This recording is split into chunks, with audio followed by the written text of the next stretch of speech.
Hi friends, welcome back to my channel. आज আমি আপনাদের সাথে একদম বিয়েবাড়ি স্টাইলের মাছের কালিয়ার রেসিপি শেয়ার করব। এটা আপনারা পুরোটা দেখুন, ভালো লাগলে লাইক করবেন, শেয়ার করবেন আর আমার চ্যানেলটাকে সাবস্ক্রাইব করে আমার পাশে থাকবেন। তাহলে চলুন সময় নষ্ট না করে রেসিপিটা দেখে নিই। মাছের কালিয়া করার জন্য এখানে আমি কাতলা মাছের পিস নিয়েছি। এখানে আমি একটু বড় সাইজের কাতলা মাছের পিস নিয়েছি। মাছটাকে ভালো করে আমি ধুয়ে জল ঝরিয়ে নিয়েছি। এবার এই মাছে আমি হলুদ আর নুন মিশিয়ে ভালো করে মাছটাকে মেখে 15 মিনিট আমি এই মাছটাকে রেখে দেবো।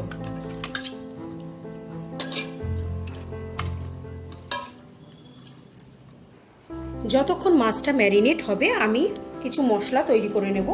আমি একটা মিক্সিং ব্লেন্ডার জার নিয়েছি, এতে আমি 1.5 ইঞ্চি মতো আদা নিয়েছি, 6-7টা কাঁচা লঙ্কা নেব আর একটা মিডিয়াম সাইজের পেঁয়াজ আমি ডুমো ডুমো করে কেটে নিয়েছি। এই পেঁয়াজটা দিয়ে দেবো। এটা আমি একটা স্মুথ পেস্ট তৈরি করে নেব। এখানে আমি একটা বোল নিয়েছি, এতে আমি 2 টেবিল স্পুন টক দই নেব। এই টক দইটাকে আমি ভালো করে স্মুথ করে নেব যাতে এর মধ্যে কোনো লাম্পস না থাকে।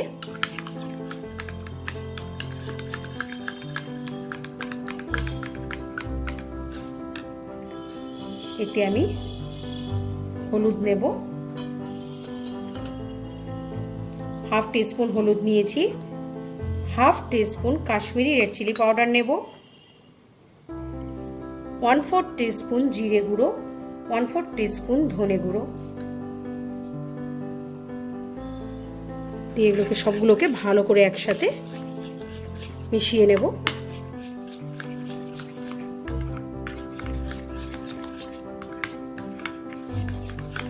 আমার মাছের কালিয়াটা করতে আর যা যা লাগবে সেটা আমি রান্না করতে করতে আপনাদেরকে বলে দেবো।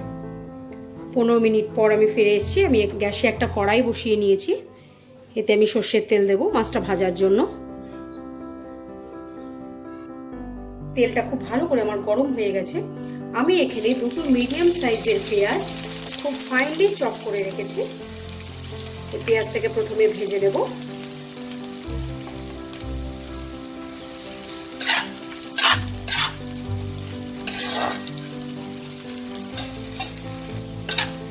পেঁয়াজটা আমি খুব ভালো করে লাল করে ভেজে নিয়েছি।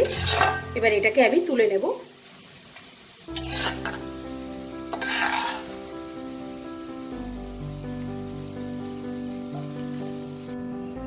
এবার আমি এতে একে একে মাছগুলোকে সব লাল করে ভেজে নেব।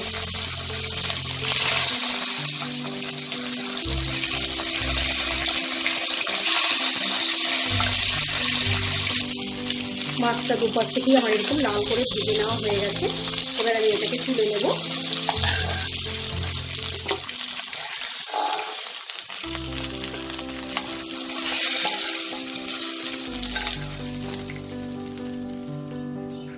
এভাবে আমি বাদবাকি মাছগুলোকে ভেজে নেব।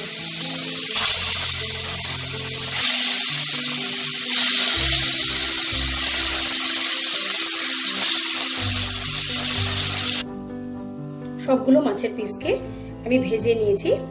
এবার এটাতে আমি আরো 1 টেবিল স্পুনের মতো তেল দেব আর 1 টেবিল স্পুন ঘি দেব। এটাতে আমি 2টো তেজপাতা, 2টো শুকনো লঙ্কা আর 1/2 টিস্পুনের মতো সাদা জিরে ফোড়ন দেব। এটাকে আমি কয়েক সেকেন্ড একটু নাড়াচাড়া করে নেব। এবার এতে আমি মিক্সিতে পেস্ট করে রাখা মশলাটা দিয়ে দেব।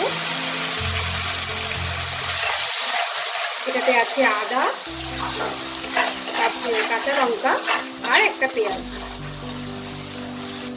মশলাটাকে আমাকে খুব ভালো করে একটু কষিয়ে নিতে হবে।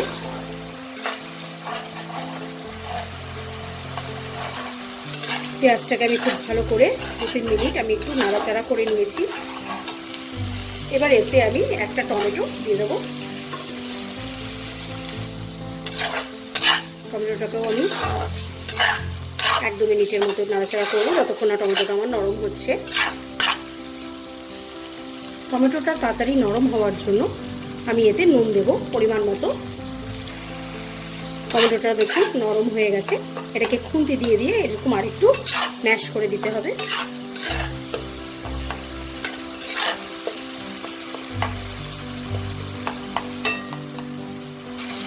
মশলাটা খুব সুন্দর করে কষানো হয়ে গেছে।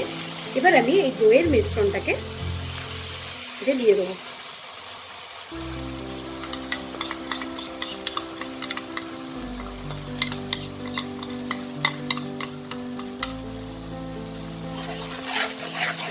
এটাকেও খুব ভালো করে আমাকে কষাতে হবে। এই মশলাটা কষানোর সময় আমি এর মধ্যে চিনি দিয়ে দেবো। এবার যতক্ষণ না এটা থেকে তেলটা আলাদা হচ্ছে আমাকে ততক্ষণ এই মশলাটাকে সুন্দর করে কষিয়ে নিতে হবে। মশলাটা আমি খুব ভালো করে কষিয়ে নিয়েছি, দেখতেই পাচ্ছেন ওপরে পুরো তেলটা ভেসে এসেছে। এবার এতে আমি দইয়ের বাটিটা ধুয়ে একটু জল দেব। ঝোলটা ফুটে গেছে।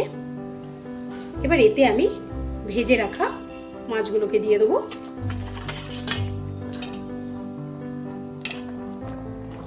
আর এতে আমি কিছু কিশমিশ দিয়ে দেবো। কিশমিশটা অপশনাল, আপনারা চাইলে নাও দিতে পারেন।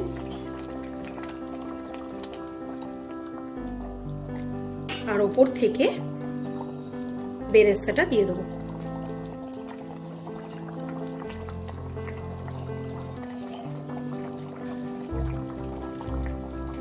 এটাকে ঢাকা দেওয়ার দরকার নেই, আমি মিডিয়াম ফ্লেমে এটাকে 5 মিনিট ফুটিয়ে নিলে আমার একদম রেডি হয়ে যাবে। আর এই সময় আপনারা নুন মিষ্টিটাকে একটু অ্যাডজাস্ট করে নেবেন। মাছটা আমার একদম রেডি হয়ে গেছে। এতে আমি এবার 1 চামচের মতো গরম মশলা দিয়ে দেবো।